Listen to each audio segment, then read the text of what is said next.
Sobat Kom, saatnya kami menyampaikan rangkuman berita kegiatan pimpinan daerah Kabupaten Natuna dalam sepekan untuk Anda. Inilah kabar Warta Kominfo Natuna sepekan bersama saya, Vera Fernanda.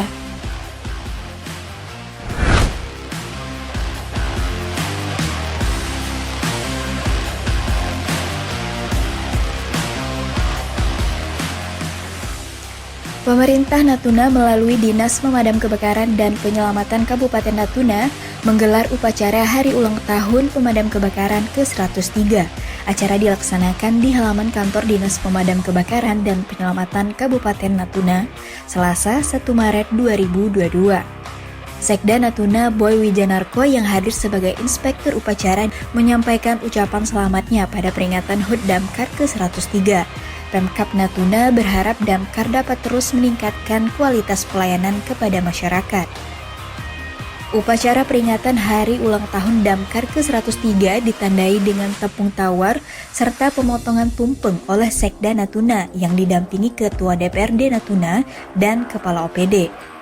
Gahayu Pemadam Kebakaran yang 103 tahun ya. Rekan-rekan dapat memberikan pelayanan yang terbaik. Insya Allah ke depan akan kita sama-sama mempelajari bagaimana memperkuat lagi armada-armada kebakaran. Acara juga dilengkapi dengan edukasi simulasi prosedur jika terjadi kebakaran.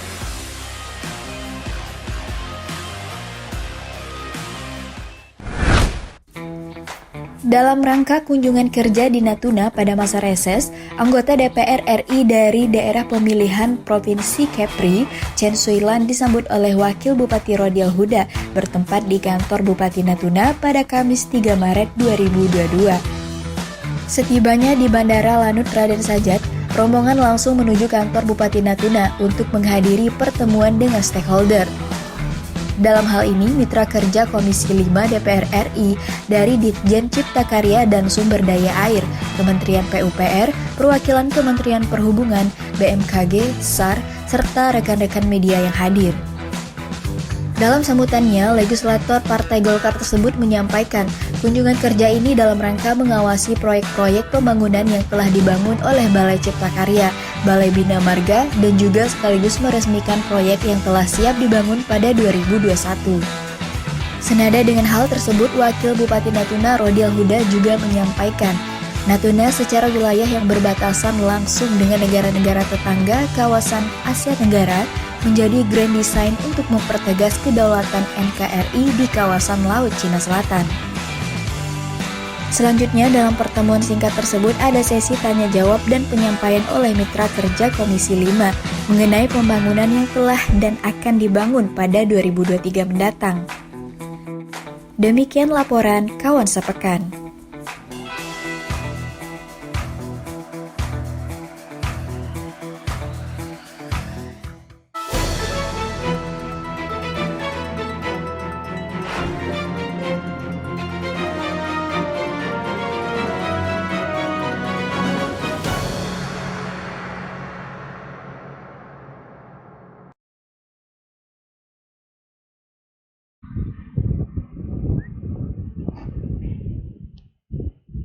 Assalamualaikum warahmatullahi wabarakatuh. Balik lagi bersama saya Muhammad Fatwi Kailani dalam Ngobrol Bareng Kominfo chapter ke-43 edisi 9 Maret 2022 dengan tema Muda, Berdaya, Berkarya dalam Budaya. Teman-teman, di masa pandemi 2 tahun terakhir kita telah kehilangan banyak hal. Salah satunya adalah aktivitas di bidang budaya. Dan ini melahirkan berbagai macam kekhawatiran tentunya bagaimana tergerusnya edukasi tentang budaya dan event di daerah. Dan hari ini tentunya kita harus merasa beruntung karena banyak sekali penggiat budaya, insan-insan budaya anak muda Natuna yang terus berkreativitas, berkarya meskipun di tengah pandemi. Dan hari ini dalam tema Muda, Berdaya, Berkarya dalam Budaya, kita kehadiran 2 sosok perempuan yang luar biasa karena kebetulan hari ini juga adalah diperingati sebagai Hari Perempuan Internasional. Jadi kita kedatangan 2 perempuan yang penggiat budaya tentunya. Kalau gitu kita langsung berkenalan. Pertama ada Ibu Nurizam. Selamat pagi Ibu. Selamat pagi. Ini manggilnya ibu atau kakak ini ya? Kak Ijam aja. Oh, Kak Ijam biasa Iya, panggilannya. Boleh? biasanya panggilnya Kak Ijam. Oke, boleh kita Iya. kalau gitu perkenalan dulu. Silakan perkenalan siapa seorang Kak Ijam, latar Oke. belakangnya dan Iya. kenapa jatuh cinta sama budaya. Oke. Bismillahirrahmanirrahim. Assalamualaikum warahmatullahi wabarakatuh. Perkenalkan, nama saya Nurizam, biasa dipanggil Kak Ijam. Saya adalah penggiat budaya yang diutus langsung oleh Kementerian Pendidikan dan Kebudayaan, Riset dan Teknologi berdasarkan SK dari 2021 dan melanjut kembali di 2022. Dua-dua. Nah, saya kenapa dibilang kenapa jatuh cinta dengan budaya?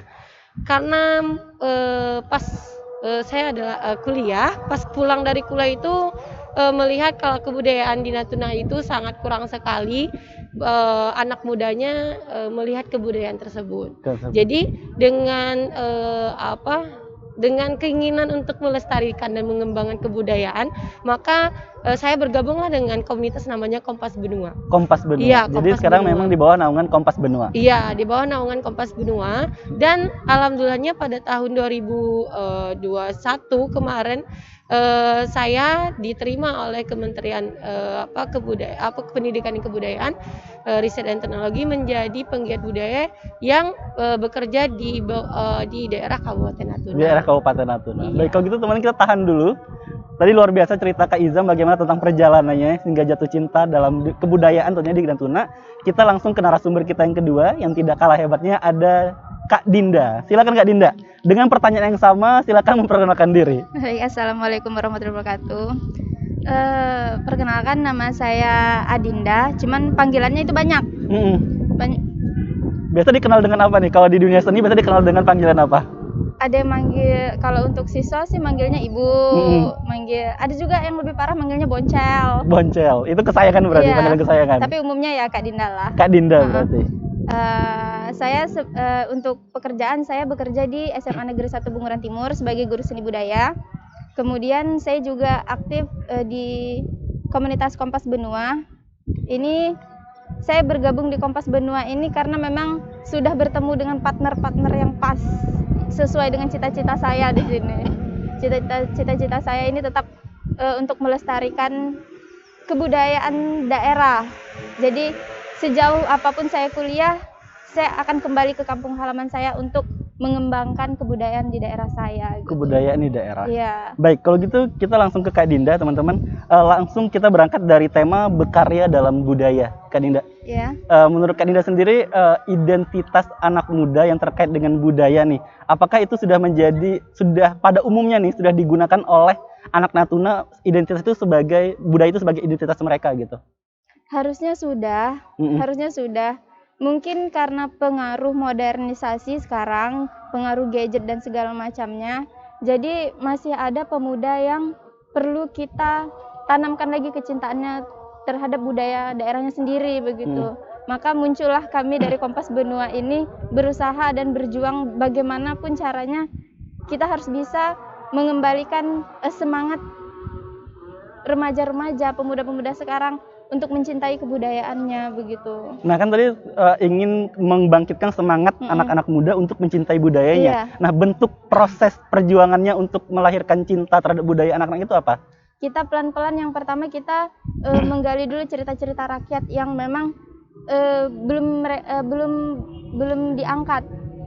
Kita gali dulu, kemudian kita ceritakan kembali kepada mereka melalui situs yang melalui sosial media yang kita punya seperti Instagram. Jadi nilai-nilai sejarah, warisan-warisan Iya. budaya itu kemudian dilestarikan kembali Iya, agar diangkat tidak kembali. agar tidak dilupakan begitu Iya, ya. kemudian mulai dari mereka kan banyak potensi, mulai dari musik, tari dan segala macamnya. Nah, kita menjadi fasilitator di situ. Ayo, siapa yang bisa nari, siapa yang bisa teater, siapa yang bisa musik, kita belajar di sini. Tapi kita coba dulu belajar musik tradisi. Nah, kalau kalian bisa, kita tampil.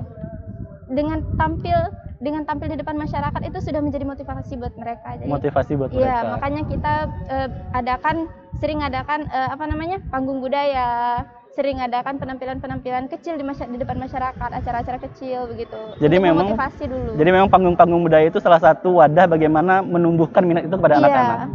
Baik, kalau gitu kita ke Kak Nizam nih. Tadi Kak Dinda luar biasa. Kak Nizam, budaya adalah identitas. Tadi pertanyaan yang sama, apakah identitas itu sudah dipakai oleh anak muda sekarang atau kemudian semakin tergerus dan dilupakan? Ya, yang dilihat sekarang ya, apalagi dengan adanya perkembangan internet yang luar biasa, kebudayaan luar yang lebih menarik daripada kebudayaan daerah kita. Dan ketika orang ngomongin tentang kebudayaan, pasti ngomongnya itu pasti orang tua-tua yang akan Benar. melakukannya. Yang menjadi pelaku kebudayaan itu pasti orang tua, tidak ada yang mudanya. Karena mereka merasa kalau yang muda itu merasa melihat bahwa kebudayaan itu nggak ada yang menarik, tidak ada renew-nya gitu. Maksudnya itu yang membuat mereka terpikat pada kebudayaan itu apa. Nah, peran kami di sini adalah bagaimana kebudayaan ini tidak hilang, tapi anak muda itu tertarik kembali untuk melakukan kebudayaan menjadi peran ataupun menjadi pelaku kebudayaan. Salah satunya itu tadi bahwa kami melakukan tur sejarah, misalnya perjalanan pergi ke situs ataupun cagar budaya yang mempunyai nilai sejarah dan juga mempunyai nilai kebudayaan, dan memperkenalkan kepada mereka, tetapi tidak hanya memperkenalkan kebudayaan, tapi mereka melakukan perjalanan. Jadi mereka merasa asik gitu. Oh, ternyata belajar budaya itu tidak terlalu monoton gitu kan. Tidak harus mereka harus membaca ataupun mereka melakukan hal-hal yang tua banget gitu. Tidak, tetapi mereka dengan adanya tur, setelah itu mereka melakukan perkemahan, setelah itu diberikan motivasi dan diberikan kembali, menceritakan kembali apa pengalaman mereka selama mereka pergi melakukan touring tersebut. Nah, itu menunjukkan bahwa keinginan mereka kembali lagi, bahwa mereka itu ingin mengenal kebudayaan kembali. Jadi memang kemajuan zaman seharusnya dapat disesuaikan ya, konsepnya lebih kreatif ya. Iya, jadi betul. memang tidak tua, tapi kemudian bagaimana mengemas edukasi budaya itu dalam bentuk-bentuk yang kreatif dan menarik. Iya, betul, supaya merekanya tidak bahwa persepsi mereka terhadap kebudayaan itu tidak sebagai orang tua, tetapi bagaimana kita mengemasnya lebih mudah. Seperti kemarin itu kami melakukan pentas budaya. Lagu daerah itu kan identiknya dengan yang lemah lembut, tidak beat gitu kan. Tapi saya meminta mereka, siapa yang bisa beatbox di sini gitu. Oh, saya Kak, kami ada komunitas beatbox. Gimana kalau kalian itu nyanyi lagu daerah tapi diiringi dengan beatbox gitu. Emang bisa Kak? Emang boleh gitu? Boleh dong. Kan kita tidak menghilangkan inti dari kebudayaan tersebut, menghilangkan identitas diri kita sebagai anak Melayu gitu. Tapi kita mengemas pertunjukan itu dengan lebih diterima oleh kaum muda dan begitu. disisipkan unsur kreativitas di dalamnya. Iya, tentunya. betul. Luar biasa. Nah, kita tadi Kak Nizam juga udah bercerita bagaimana luar biasanya giat kedua perempuan hebat, dan mereka dua-duanya anak Natuna dalam melestarikan tentunya kebudayaan Natuna. Dan kita ke Bu Dinda, Bu, berprofesi sebagai guru nih. Apakah sistem pendidikan kita ini mendukung bagaimana kebudayaan itu dapat ditanamkan di lingkungan pendidikan? Kalau menurut saya, ya. Ya, karena sebenarnya pendidikan seni budaya ini, saya kan guru seni budaya. Pendidikan seni budaya ini adalah mata pelajaran yang fleksibel. Jadi mau kita sisipkan dengan seni tradisi yang ada di Kabupaten Natuna bisa. Karena di situ contohnya ada satu materi memainkan alat musik tradisional. Nah, alat musik tradisional di tiap-tiap daerah itu kan berbeda-beda. Nah, kita sisipkan alat musik tradisional daerah kita di situ. Seperti marwas, akordeon, dan lain-lain. Kalau bisa sih sebenarnya kita sisipkan alat musik seperti giambong. Hanya saja mungkin dari pihak sekolah atau alat musik ini kan sedikit memang lebih mahal. Jadi ya pelan-pelan lah nanti kita coba buat itu. Kemudian memang kalau untuk seni budaya, kalau untuk mata pelajaran seni budaya ini mendukung sekali. Jadi kalau dari kurikulum sudah mendukung, sebenarnya apa sih kendala di lapangan untuk misalnya kurikulum seni budaya ini dapat menjadi salah satu jalan atau cara untuk menghidupkan seni budaya di sekolah gitu? Kendalanya hanya fasilitas ya sebenarnya. fasilitas yang kita butuhkan itu seperti alat musik itu memang sedikit mahal kalau untuk Mahal. yang Jadi memang fasilitas yang harus diperhatikan lagi. Iya, kemudian pengetahuannya. Kalau untuk guru seni budaya, untuk pengetahuan tradisi lokal itu hanya segelintir.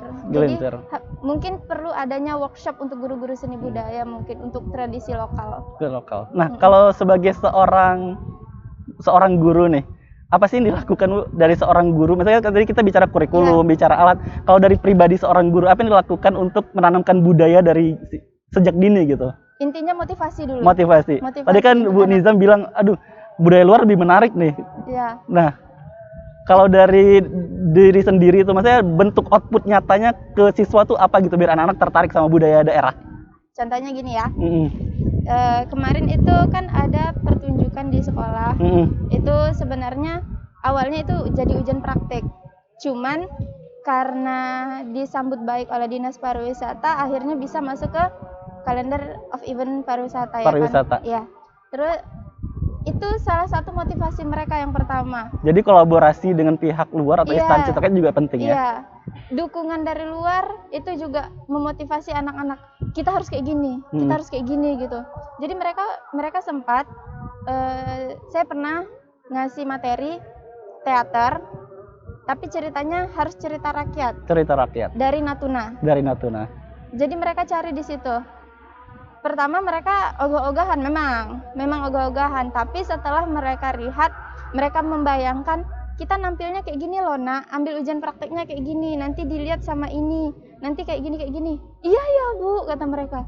Aduh, kalau kayak gitu kami harus kayak gini. Jadi mereka termotivasi. Jadi dari situ. antusiasme untuk Iya. berkarya dengan budaya itu harus ditumbuhkan. Iya. Jadi, Baik, kita tahan dulu karena kita harus iklan sejenak. Jadi tadi Ibu Dinda sudah cerita bagaimana menumbuhkan antusiasme anak-anak untuk berbudaya. Nanti kita akan lanjut dengan pertanyaan yang sama ke Kak Nizam. Tapi kita harus iklan sejenak dan kita akan kembali tetap di Ngobrol Bareng Kominfo chapter ke-43, Muda Berkarya, Berkarya dalam Budaya.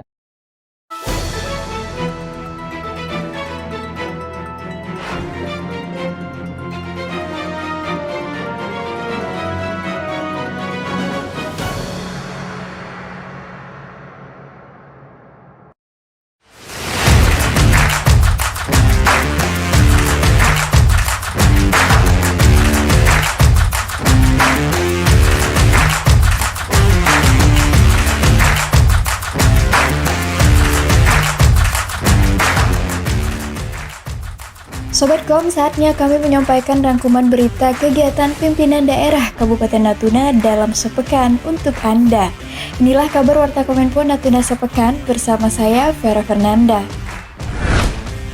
Pemerintah Kabupaten Natuna, dalam hal ini Dinas Pemberdayaan Perempuan dan Perlindungan Anak, gelar kegiatan peningkatan peran guru dalam pengasuhan anak menuju sekolah ramah anak yang dapat menguatkan peran pemerintah, guru, dan orang tua dalam mengembangkan potensi anak. Kegiatan tersebut dilaksanakan pada Senin 21 Februari 2022 di Gedung Wanita. Dalam sambutannya, Asisten Bidang Administrasi Pemkab Natuna, Basri, yang membuka acara tersebut menyampaikan peran guru serta orang tua sangat penting dalam membentuk karakter anak. Penanaman karakter melalui penguatan ilmu pengetahuan adalah investasi terbesar dalam pertumbuhan anak.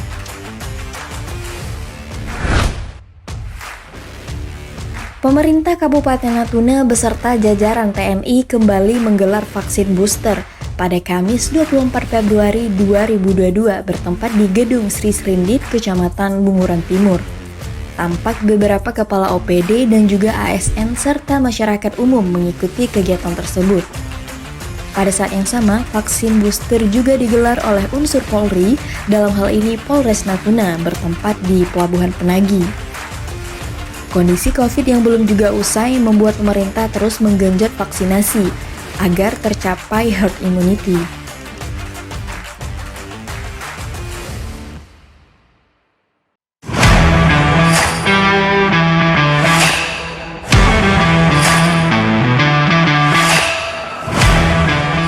Organisasi Himpunan Mahasiswa Islam adalah salah satu organisasi yang banyak melahirkan generasi-generasi terbaik untuk bangsa, baik di tingkat daerah maupun nasional.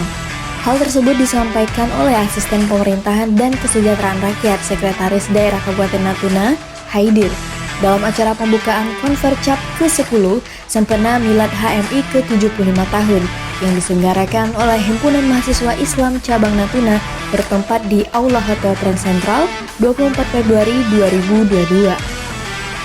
Dalam acara tersebut, Haidir menyampaikan tidak sedikit orang dari HMI yang mengisi berbagai bidang strategis baik legislatif maupun eksekutif. Kemudian, Haidir juga menyampaikan terima kasih kepada HMI Cabang Natuna yang ikut mengawasi kebijakan pemerintah. Turut hadir dalam acara tersebut Wakil DPRD Kabupaten Natuna, Perwakilan Dinas Pendidikan, Perwakilan Dinas Olahraga, Ketua Sekolah Tinggi Agama Islam Natuna, beserta para tamu undangan. Dahan melati jangan ditebang, jika ditebang mati dan batangnya. Selamat mengikuti konferensi cabang. Jaya selalu HMI Natuna.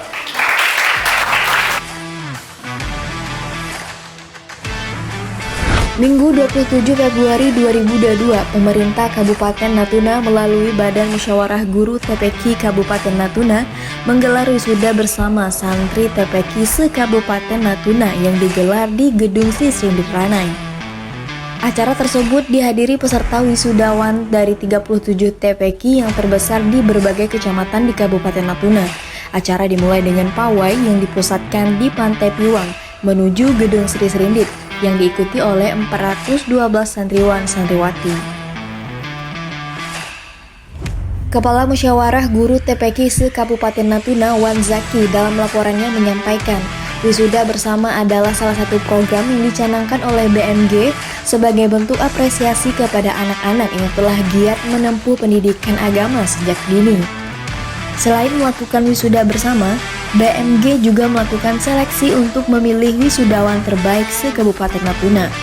Sekda Natuna yang hadir pada acara wisuda tersebut menyampaikan, TPQ harusnya menjadi pondasi yang kuat bagi anak-anak untuk mengenal pendidikan agama sejak dini.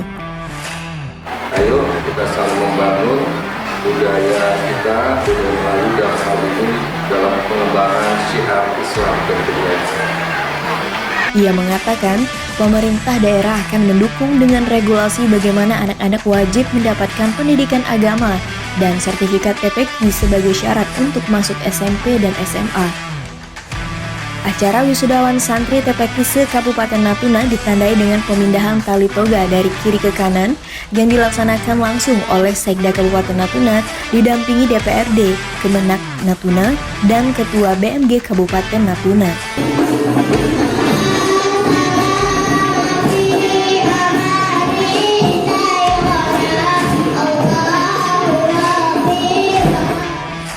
Demikian laporan kawan sepekan.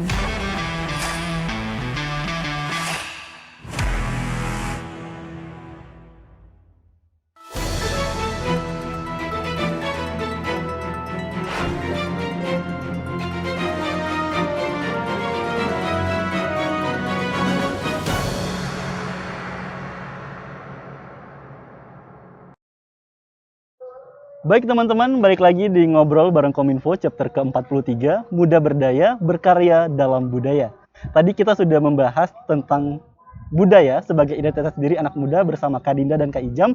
Dan sekarang kita akan langsung ke Kak Ijam. Kak Ijam, sebelum kita bicara lebih jauh, gini, mungkin kita harus melakukan persamaan pemahaman tentang sebenarnya apa sih budaya itu sendiri? Karena kadang-kadang orang budaya taunya cuma tarian, musik. Maksudnya mungkin ada sesuatu yang mungkin lebih luas yang tidak diketahui gitu. Mungkin kita ada pemahaman menurut Kak Ijam kan sebagai penggiat budaya nih.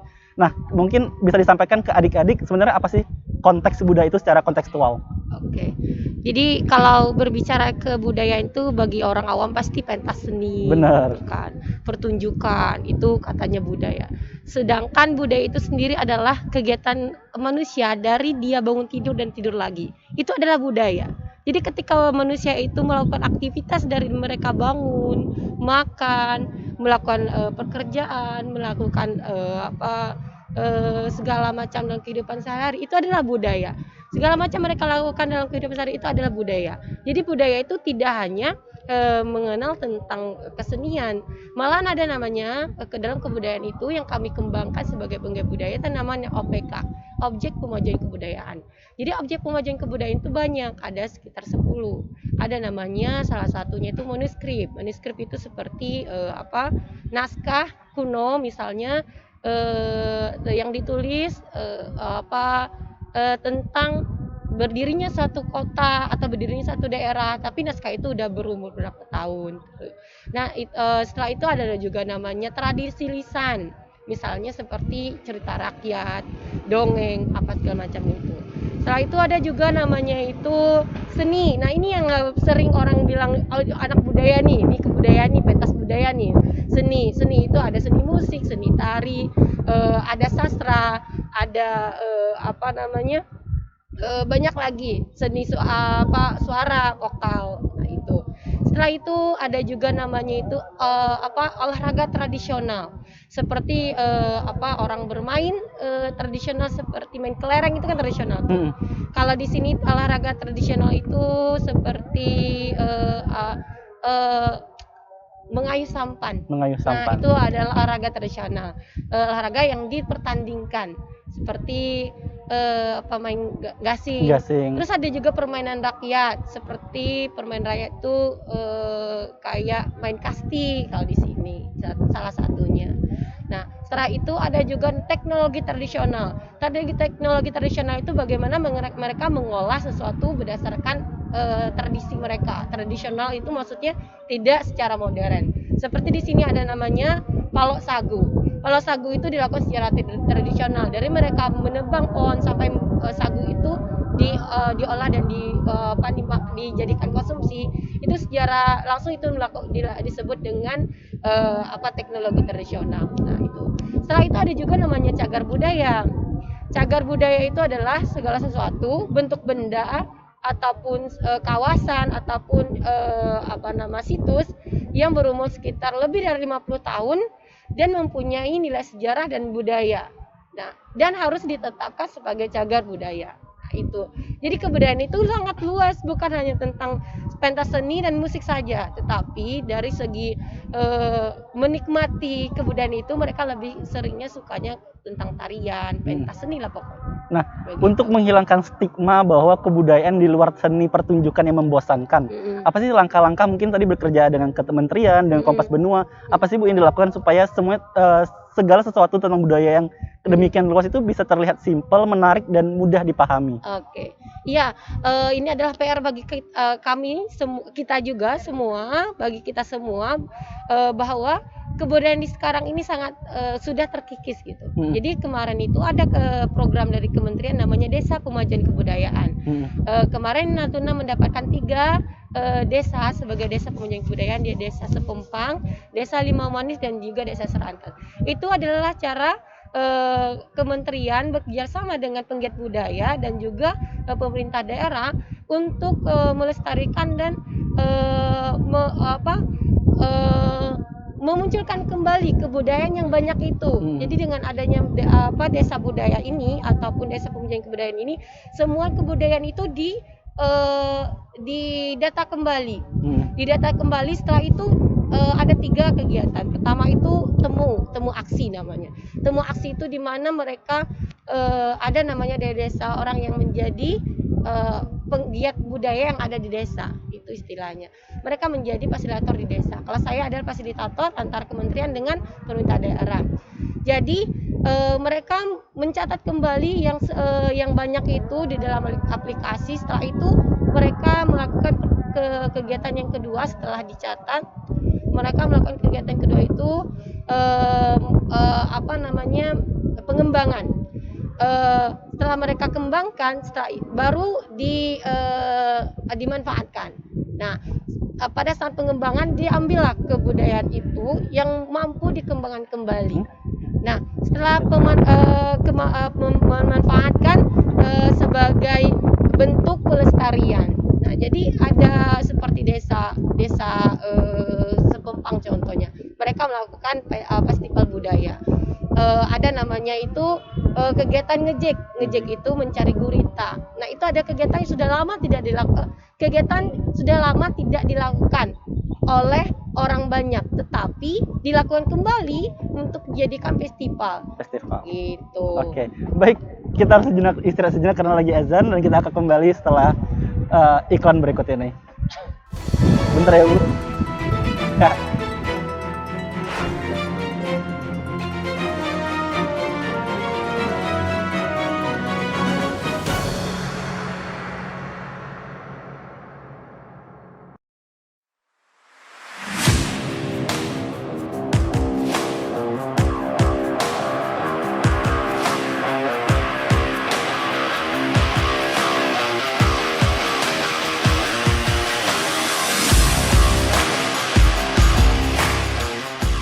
Sobat Kom, saatnya kami menyampaikan rangkuman berita kegiatan pimpinan daerah Kabupaten Natuna dalam sepekan untuk Anda.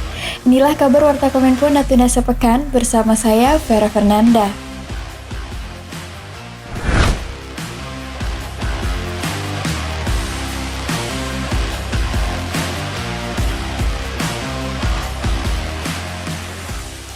Pemerintah Natuna melalui Dinas Pemadam Kebakaran dan Penyelamatan Kabupaten Natuna menggelar upacara Hari Ulang Tahun Pemadam Kebakaran ke-103. Acara dilaksanakan di halaman kantor Dinas Pemadam Kebakaran dan Penyelamatan Kabupaten Natuna, Selasa 1 Maret 2022. Sekda Natuna Boy Wijanarko yang hadir sebagai inspektur upacara menyampaikan ucapan selamatnya pada peringatan HUT Damkar ke-103. Pemkab Natuna berharap Damkar dapat terus meningkatkan kualitas pelayanan kepada masyarakat. Upacara peringatan Hari Ulang Tahun Damkar ke-103 ditandai dengan tepung tawar serta pemotongan tumpeng oleh Sekda Natuna yang didampingi Ketua DPRD Natuna dan Kepala OPD. Gahayu pemadam kebakaran yang 103 tahun ya. Rekan-rekan dapat memberikan pelayanan yang terbaik. Insya Allah ke depan akan kita sama-sama mempelajari bagaimana memperkuat lagi armada-armada kebakaran. Acara juga dilengkapi dengan edukasi simulasi prosedur jika terjadi kebakaran.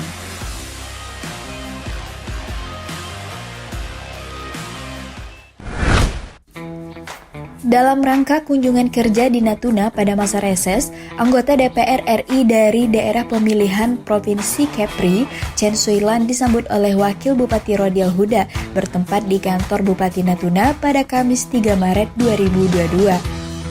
Setibanya di Bandara Lanut Raden Sajat, rombongan langsung menuju kantor Bupati Natuna untuk menghadiri pertemuan dengan stakeholder. Dalam hal ini, mitra kerja Komisi 5 DPR RI dari Ditjen Cipta Karya dan Sumber Daya Air, Kementerian PUPR, perwakilan Kementerian Perhubungan, BMKG, SAR, serta rekan-rekan media yang hadir. Dalam sambutannya, legislator Partai Golkar tersebut menyampaikan kunjungan kerja ini dalam rangka mengawasi proyek-proyek pembangunan yang telah dibangun oleh Balai Cipta Karya, Balai Bina Marga, dan juga sekaligus meresmikan proyek yang telah siap dibangun pada 2021. Senada dengan hal tersebut, Wakil Bupati Natuna Rodial Huda juga menyampaikan, Natuna secara wilayah yang berbatasan langsung dengan negara-negara tetangga kawasan Asia Tenggara menjadi grand design untuk mempertegas kedaulatan NKRI di kawasan Laut Cina Selatan. Selanjutnya dalam pertemuan singkat tersebut ada sesi tanya jawab dan penyampaian oleh mitra kerja Komisi 5 mengenai pembangunan yang telah dan akan dibangun pada 2023 mendatang. Demikian laporan Kawan Sepekan.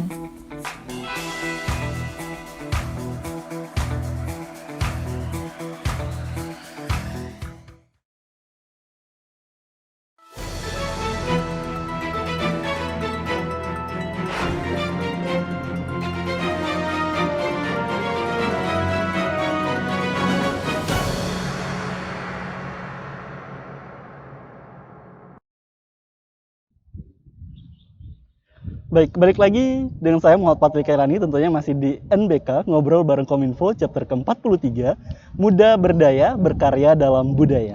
Tadi kita udah ngobrol dengan Kak Ijam bagaimana kemudian secara kontekstual budaya dapat diartikan secara luas, namun bagaimana kemudian insan-insan budaya atau penggiat budaya mengemasnya secara kreatif agar dapat diterima dan mudah dipahami serta menarik di generasi muda. Dan teman-teman, hari ini kita juga diperingati sebagai Hari Perempuan Internasional. Dan kita mau ke Bu Dinda dulu. Bu Dinda, perempuan dan budaya. Ada kesulitan nggak sih? Ada kesulitan atau tidak bagaimana seorang perempuan penggiat budaya, apakah kemudian punya kesempatan dan hak yang sama? Kalau untuk Di Natuna khususnya. kalau di Natuna ya, Ada kesulitan nggak sih perempuan penggiat budaya?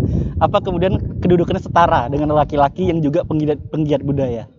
kalau di komunitas sih kami setara sih, maksudnya nggak ada ini. Cuman kalau untuk mengimplementasikan ke masyarakat itu pasti ada kesulitan. Ada kesulitan. Ada kesulitannya. Bagaimana mencerminkan seorang wanita yang berbudaya itu memang sedikit sulit, tapi kita coba mulai dari diri kita. Gimana sih?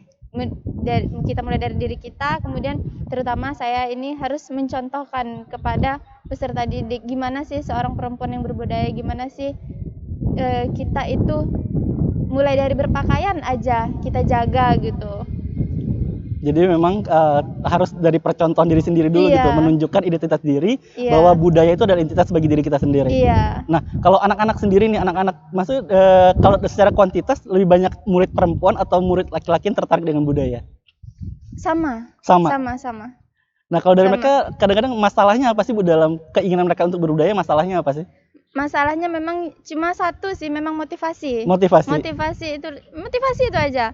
Mulai dari kalau ada dari lingkungan seperti lingkungan keluarga, kalau dari keluarga mereka sudah memotivasi, mereka pasti akan maju. Pasti akan maju. Pasti. Kemudian mereka akan mudah mengimplementasikan hal unsur-unsur kebudayaan ini di bidang pendidikan maupun di masyarakat. Tetapi jika ada di lingkungan mereka yang ibaratnya masih dengan budaya, apalagi dengan tradisi-tradisi yang sudah turun-temurun, yang masih yang hampir dilupakan sekarang ini, nah itu mungkin dari jatuh ke anaknya itu jadi lebih ke modernisasi jadinya. Modernisasi. Iya. Jadi memang stigma bahwa budaya luar lebih menarik itu memang juga terjadi di perbatasan. Iya. Semuanya memang tergantung motivasi dan tergantung lingkungan. Baik, berarti itu memang adalah tugas sebagai penggiat budaya, sebagai seorang pendidikan ataupun pemerhati budaya untuk Iya. terus mengajak, terus memotivasi anak-anak untuk mencintai budaya. Iya, itu kerja berat. Itu kerja berat. Tapi memang kalau tidak sebenarnya. dimulai dari sekarang, Siapa lagi? Kan? siapa lagi? Kalau nggak dimulai dari kita, siapa lagi? Kalau nggak dimulai dari sekarang, kapan lagi? Iya, kalau tidak dimulai bakal akan terus tergerus. Iya. Baik, ke Kak Ijam. Kak Ijam, pertanyaan yang sama, perempuan dan budaya. Berdasarkan pengalaman, ada tidak kesulitan perempuan dalam berbudaya dan bagaimana kesetaraan itu diwujudkan? Atau Oke. atau mungkin di dalam budaya juga telah diatur bagaimana perempuan berbudaya? Iya. Perempuan dan kebudayaan. Sebenarnya perempuan merupakan pemegang penting dari kebudayaan. Soalnya perempuan itu kan di rumah, dan rumah merupakan katanya itu madrasah utama di dalam rumah. Jadi perempuan adalah sumber dari kebudayaan itu. Perempuan Jadi simbol dari Iya, kebudayaan. sumber dari kebudayaan itu. Menurut saya ya begitu. Karena yang disebutkan tadi kalau kebudayaan itu adalah aktivitas kita dari kita tidur dan bangun dan tidur kembali. Jadi perempuan memegang peran penting untuk itu. Bagaimana keluarganya, bagaimana meningkatkan pengetahuan keluarganya gitu.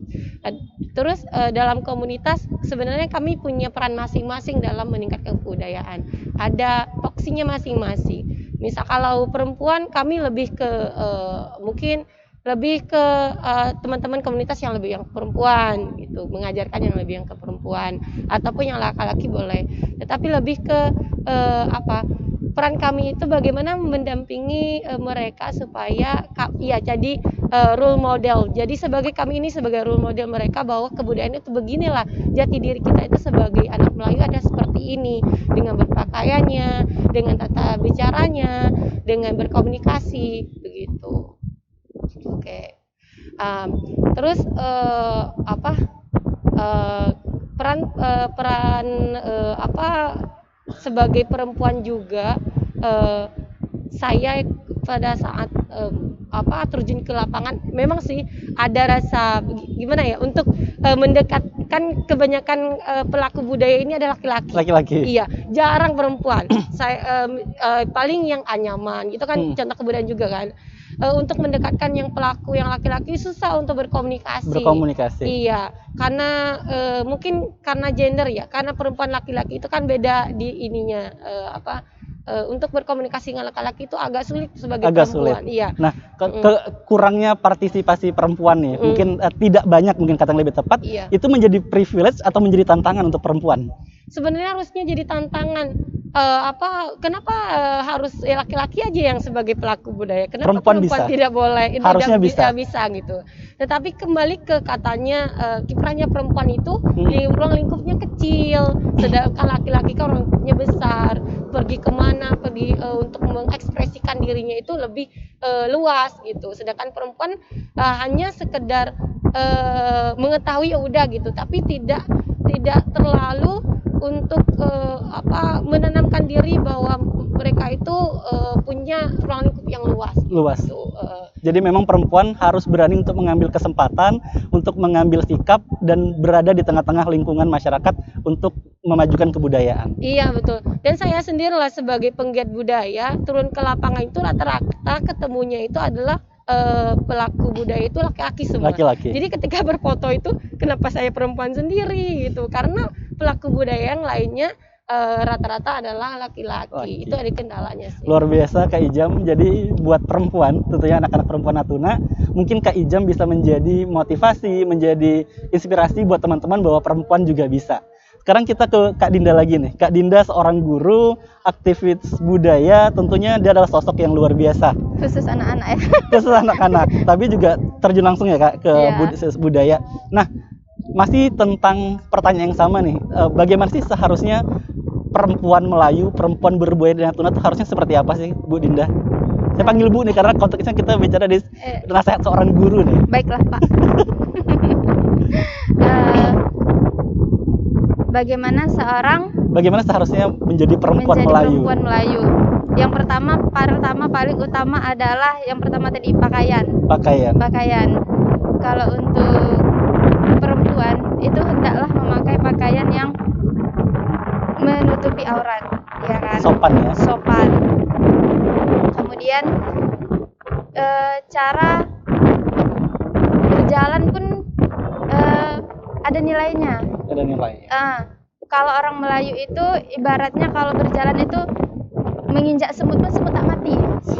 Iya, saking lembutnya perempuan Melayu. Jadi memang konteks perempuan Melayu itu lembut dan santun gitu ya. Lembut dan santun. Tapi apalah daya kalau kita ngeliat anak-anak sekarang gitu kan. Iya. Mayoritasnya memang yang wah kayak gitu. Kita baca dapat ilmu dari dosen perempuan Melayu tuh kayak gini. Tapi pas setelah kita mendapat ilmu itu, keluar kita melihat perempuan-perempuan Melayu sekarang memang luar biasa. Jadi mungkin hanya segelintir yang teratur, yang menggambarkan identitas Melayu. Jadi mungkin memang kembali lagi pada keluarga. Sebenarnya pertanyaan harus mulai dari mana? Apa yang harus dilakukan pertama untuk anak-anak perempuan mungkinnya, ataupun secara umum apa sih harus dilakukan sebagai orang Melayu pertama untuk mengembalikan identitas Melayu itu sebagai jati diri mereka? Pertama, mulai dari diri sendiri. Yang kedua, mengajak karena mungkin status guru kan. Ayo nak, sering sih negur siswa kadang-kadang kalau pakai baju, coba jangan ketat-ketat. Jadi harus saling mengingatkan. Iya. Jadi ya saling mengingatkan mulai dari pakaian apa segala macam. Kemudian dari bertutur kata juga kita. Iya, kita latih. Kalau ngomong sama orang tua apa segala macam, coba belajar jangan pakai bin. Jadi coba beliau atau apa gitu. jangan pakai aku. Jadi secara keseluruhan digambarkan memang perempuan Melayu itu memang sopan santun Iya, yang paling sopan penting. santunnya yang paling penting. Kemudian kita juga ajarkan. Coba kalau sekarang kan mayoritas mereka, contohnya kalau untuk pakaian Melayu itu kan ada yang namanya teluk belanga, ada yang namanya cekak musang.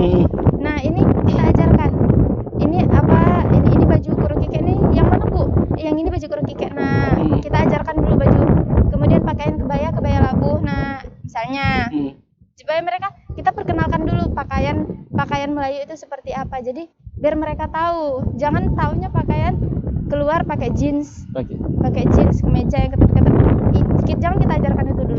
Yang penting kita ajarkan mereka berpakaian aja dulu yang paling pertama. Jadi kalau dari diri sendiri sudah termotivasi, terus dari sekolah juga sudah mengingatkan, terus dari guru juga sudah berperan serta. Nah, apa sih yang Bu Dinda harapin dari pemerintah nih untuk mendukung kerja keras teman-teman komunitas nih? Karena kan teman-teman komunitas nih, komunitas, sekolah, guru udah bekerja keras. Apa sih yang bisa didedikasikan pemerintah untuk mengembalikan identitas Melayu kepada anak-anak muda? Alhamdulillah, kalau untuk pemerintah itu pemerintah sudah mendukung ya Kak ya, sudah mendukung kegiatan kami juga sudah difasilitasi, seperti Dinas Pariwisata juga sudah memfasilitasi kegiatan kami, mulai dari kegiatan-kegiatan kami yang tur kemana-mana itu, ke pulau-pulau jadilah. Kemudian acara-acara panggung budaya dari Dinas Kebudayaan, Pendidikan dan Kebudayaan, kemudian termasuk Diskominfo juga ya sudah membantu kami. Tapi kami masih berusaha untuk lebih untuk mendapatkan lebih lagi bantuan, ibaratnya dukungan dari pemerintah. Jadi memang tidak hanya dari pariwisata, kebudayaan, Kominfo, tapi bagaimana semua instansi mungkin bisa berpartisipasi dari bidang yang mereka bidangi. Iya, mungkin kita juga perlu nambahin iklan atau apa, pemberitahuan gimana sih bagaimana menjadi pemuda Natuna yang memiliki identitas Melayu, itu aja sih. Jadi kampanye lebih digencarkan lagi. Baik, terima kasih Bu Dinda, luar biasa cerita Bu Dinda sebagai seorang guru dan sebagai seorang penggiat budaya. Ini juga sangat luar biasa. Sekarang kita kembali ke Kak Ijam nih. Kak Ijam, tadi kan Dinda bicara soal tentang bagaimana sih harusnya seorang perempuan Melayu. Adakah kemudian tokoh Melayu yang bisa dicontoh, tokoh perempuan Melayu yang bisa dicontoh dari tutur sikap yang menggambarkan seorang perempuan Melayu? Siapa ya? Atau dari Kak Ijam sendiri deh, bagaimana sih seharusnya menjadi perempuan Melayu yang tidak menghilangkan identitas dirinya? Melayu itu kan identik dengan agama Islam.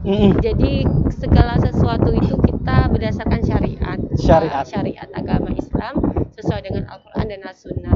Jadi sebenarnya gampang gitu. Orang Melayu apa ya? Orang Islam. Makanya dulu ketika orang Tionghoa atau orang Cina, ketika dia masuk Islam, bukan masuk Islam katanya kalau di sini, masuk Melayu. Karena Melayu itu identiknya memang Islam gitu. Identik dengan syariat Islam. Jadi ketika berpakaian, bertutur kata, berkomunikasi, semuanya sudah diatur kan oleh Islam bahwa bagaimana seorang perempuan, bagaimana dia berkomunikasi dengan lawan jenis, berkomunikasi dengan orang tua gitu, sudah diatur oleh Islam. Jadi kalau dibilang kembali ke Melayu aslinya, mungkin kita nggak bisa mungkin, tetapi dengan keadaan yang modern seperti ini, mungkin tidak ada yang mau. Tidak ada yang mau. Tapi keteladanan sikap, santun itu mungkin bisa diadopsi ya. Iya. Nah begitu, kita bisa melihat orang-orang dulu ketika berpakaian, ketika berkomunikasi dengan lawan jenis gitu.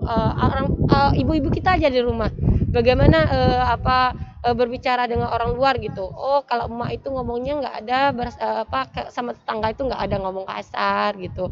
Oh gini, Melayu itu ketika dia marah tapi dia tetap aja orangnya lembut. Jadi orang kata Melayu itu lembut orangnya.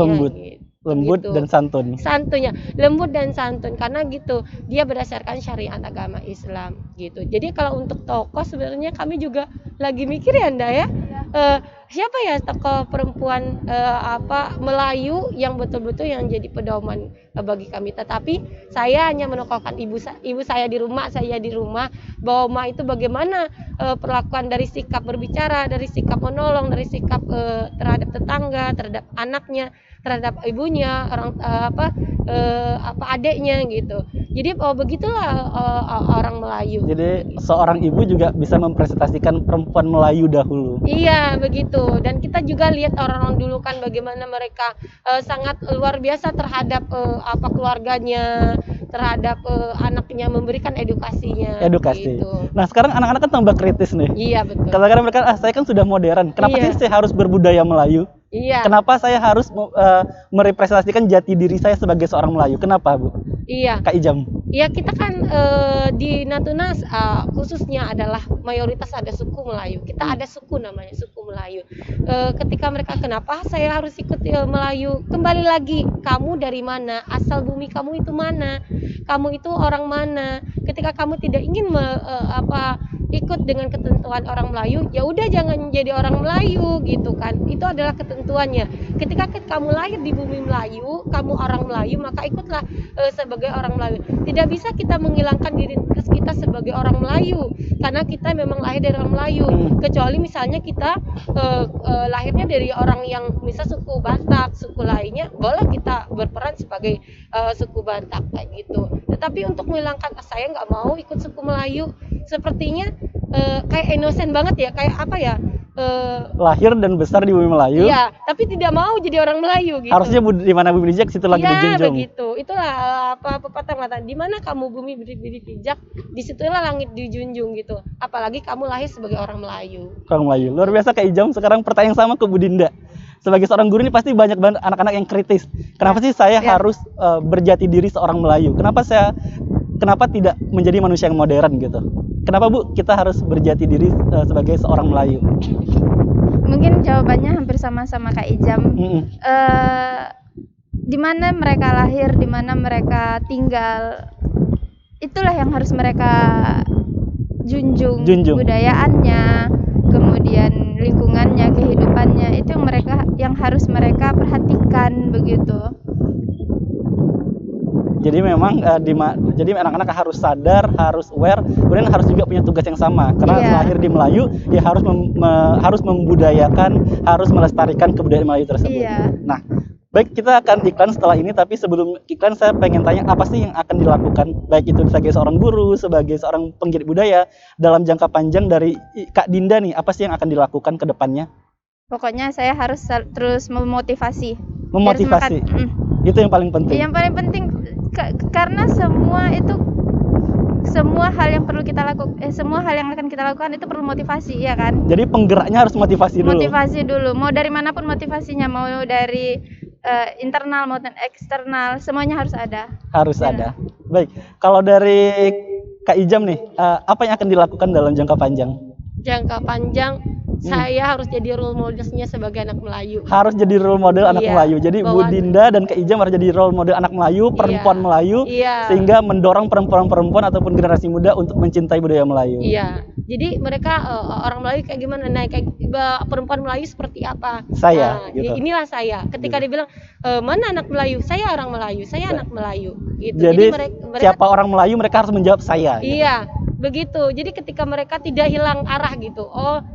Kami anak Melayu, tapi Melayunya kayak gimana? Hanya mengatakan suku saja, tetapi tidak tahu jati dirinya seperti apa. Jadi jangka panjangnya adalah saya sebagai anak Melayu harus menjadi pedoman untuk adik-adik saya, untuk anak-anak saya nanti, bahwa perempuan Melayu itu seperti kami di sini. Seperti gitu. kami. Jadi setiap orang harus merepresentasikan bahwa kami Melayu, saya Melayu. Baik. Setelah ini kita akan iklan sejenak dan kita akan kembali. Tidak terasa kita sudah 45 menit dan setelah ini kita akan closing statement dari masing-masing narasumber dan kita akan kembali tetap di Ngobrol bareng Kominfo chapter ke-43 Muda Berdaya Berkarya dalam Budaya.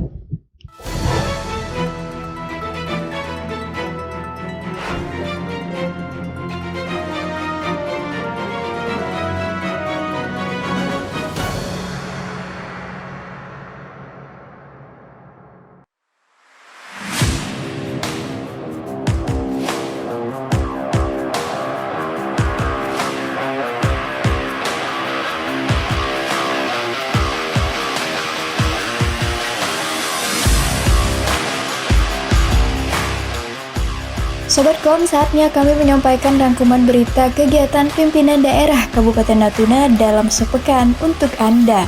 Inilah kabar Warta Kominfo Natuna sepekan bersama saya, Vera Fernanda.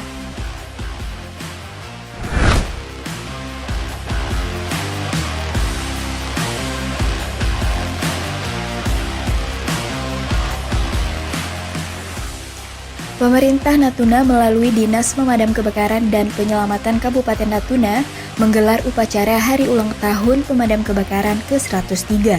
Acara dilaksanakan di halaman kantor Dinas Pemadam Kebakaran dan Penyelamatan Kabupaten Natuna, Selasa 1 Maret 2022.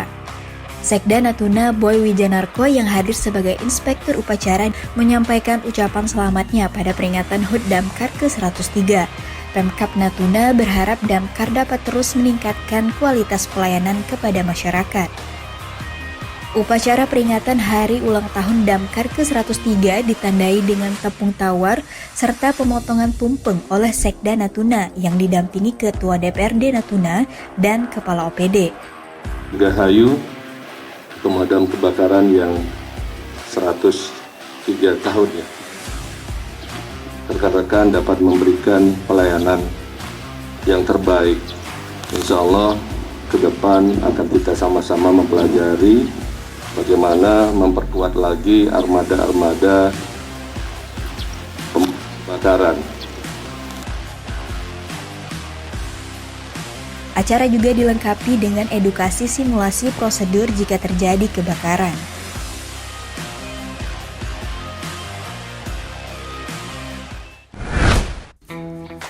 Dalam rangka kunjungan kerja di Natuna pada masa reses, anggota DPR RI dari daerah pemilihan Provinsi Kepri, Chen Suilan disambut oleh Wakil Bupati Rodial Huda bertempat di kantor Bupati Natuna pada Kamis 3 Maret 2022. Setibanya di Bandara Lanut Raden Sajat, rombongan langsung menuju kantor Bupati Natuna untuk menghadiri pertemuan dengan stakeholder. Dalam hal ini, mitra kerja Komisi 5 DPR RI dari Ditjen Cipta Karya dan Sumber Daya Air, Kementerian PUPR, perwakilan Kementerian Perhubungan, BMKG, SAR, serta rekan-rekan media yang hadir. Dalam sambutannya, legislator Partai Golkar tersebut menyampaikan kunjungan kerja ini dalam rangka mengawasi proyek-proyek pembangunan yang telah dibangun oleh Balai Cipta Karya, Balai Bina Marga, dan juga sekaligus meresmikan proyek yang telah siap dibangun pada 2021. Senada dengan hal tersebut, Wakil Bupati Natuna Rodial Huda juga menyampaikan, Natuna secara wilayah yang berbatasan langsung dengan negara-negara tetangga kawasan Asia Tenggara menjadi grand design untuk mempertegas kedaulatan NKRI di kawasan Laut Cina Selatan. Selanjutnya dalam pertemuan singkat tersebut ada sesi tanya jawab dan penyampaian oleh mitra kerja Komisi 5 mengenai pembangunan yang telah dan akan dibangun pada 2023 mendatang. Demikian laporan Kawan Sepekan.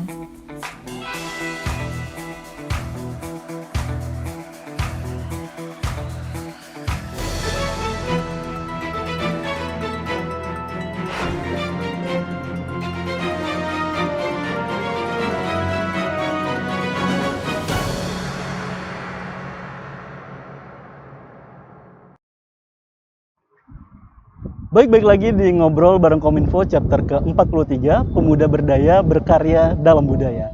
Tadi kita sudah ngobrol dengan dua narasumber hebat kita, ada Kak Dinda dan Kak Ijam, bagaimana kemudian kedua narasumber tersebut mendorong anak muda dengan menjadi role model bagaimana seharusnya menjadi seorang Melayu dan menjadikan budaya Melayu sebagai identitas diri.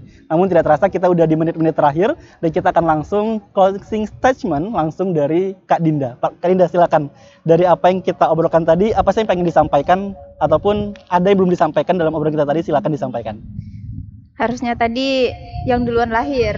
Yang duluan ketahuan jadi ya. Anak bawang. Oke.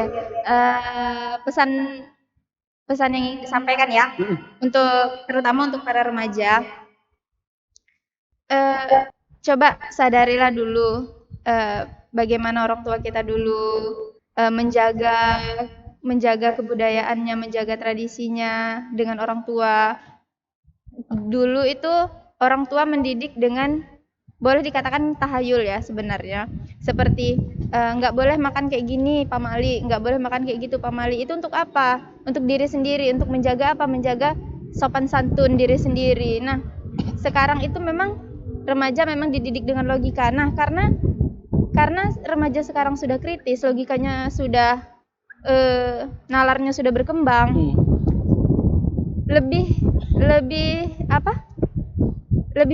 Harusnya lebih bisa berpikir, kenapa kita nggak boleh kayak gini, kenapa kita nggak boleh kayak gitu, kenapa kita harus menjaga kebudayaan kita. Itu yang perlu disadari sebenarnya.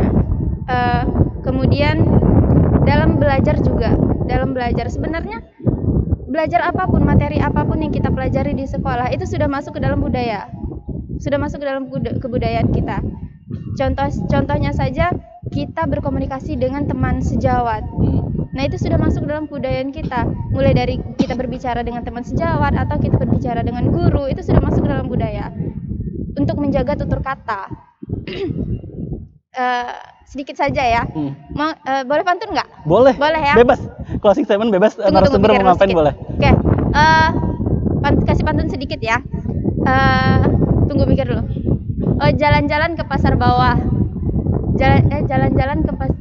Jalan-jalan ke pasar bawah. Aduh, tunggu mikir. Jalan-jalan ke pasar bawah. Beli kemiri juga pepaya. Kaum muda, jangan lupakan sejarah. Apa lagi? Mari lestarikan budaya. Baik, kaum muda jangan lupakan sejarah, mari lestarikan budaya. Terima kasih. Baik, itu saya cukup Ibu? Iya, cukup. Oke, terima kasih. Dan banyak-banyak. Oh ya, promosi Kak Ijam, kalau ada yang mau cari jodoh, Kak Ijam masih jomblo. Siap. Baik, mungkin Kak Izam bisa closing nih, rangkuman dari semua yang disampaikan.